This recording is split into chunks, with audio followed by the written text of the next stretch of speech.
বাংলাদেশের মানুষকে যে ত্যাগ স্বীকার করতে হয়েছে, সে জীবনগুলো দিয়েছে, যে নির্বাচনগুলোকে কেড়ে নেওয়া হয়েছে, মানুষের ভোটাধিকার কেড়ে নেওয়া হয়েছে, তার মাধ্যমে যে অপশাসন নির্যাতনের রাজত্ব সৃষ্টি হয়েছে, তত্ত্বাবধায়ক সরকারের মাধ্যমে আমরা আশা করি সেটা আগামী নির্বাচনগুলোকে সুসংহত করবে, গ্রহণযোগ্য করবে এবং দেশের গণতন্ত্রকে আমরা যে প্রাতিষ্ঠানিক রূপের কথা বলছি, কারণ হচ্ছে নির্বাচন হচ্ছে গণতন্ত্রের বাহন, এবং যদি নির্বাচন সুষ্ঠু গ্রহণযোগ্য হয় তাহলে গণতন্ত্রের যাত্রা সেখান থেকে শুরু হয়।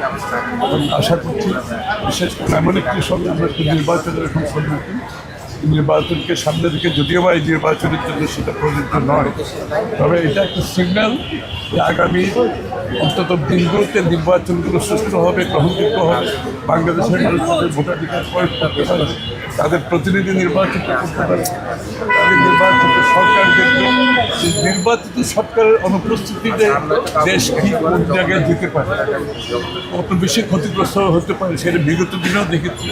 এখন বর্তমানে একটা অনির্বাচিত সরকার আছে, যদিও বা তারা ওই বিগত স্বৈরাচারের সাথে আমি তুলনা করছি না, বাট অনির্বাচিত সরকার জনগণের ম্যান্ডেট চায়, আসলে জনগণের জন্য জনগণের শক্তি নিয়ে জনগণের কী বলে জনগণের ম্যান্ডেট নিয়ে যে এই কাজগুলো করা যত সহজ হয় সেটা কোনো অনির্বাচিত সরকারের পক্ষে সম্ভব নয়। সুতরাং বাংলাদেশের মানুষ একটা নির্বাচিত সরকারের অপেক্ষায় আছে, যেই সরকার তাদের দ্বারা নির্বাচিত হবে, যেই সংসদ তাদের দ্বারা নির্বাচিত হবে এবং যারা তাদের কাছে দায়বদ্ধ থাকবে, জবাবদিহি থাকবে। সবচেয়ে বড় কথাটা হচ্ছে যে বিগত দিনে সেটা অনুপস্থিত, আজকেও সেটা অনুপস্থিত। সুতরাং একটা নির্বাচনের সুষ্ঠু নির্বাচন সম্ভব এটা কেয়ারটেকার সরকারের মাধ্যমে। এইখানে জাতীয় একটা ঐক্যমত্য সবচেয়ে ভালো কথা হচ্ছে এই ঐক্যমতের মাধ্যমে আমি আগামী গণতন্ত্র বাংলাদেশে আমার মনে হয় একটা নতুন দিগন্ত।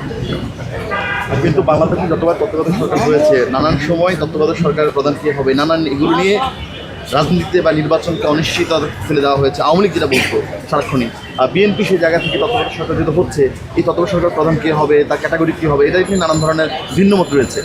খানিকটা অনিশ্চয়তা রয়েছে কিনা তত্ত্বাবধায়ক ভিন্নমত তো থাকবেই, আপনি রাজনীতিতে ভিন্নমত ছাড়া রাজনীতি হবে না, ভিন্নমত থাকবে। তারপরে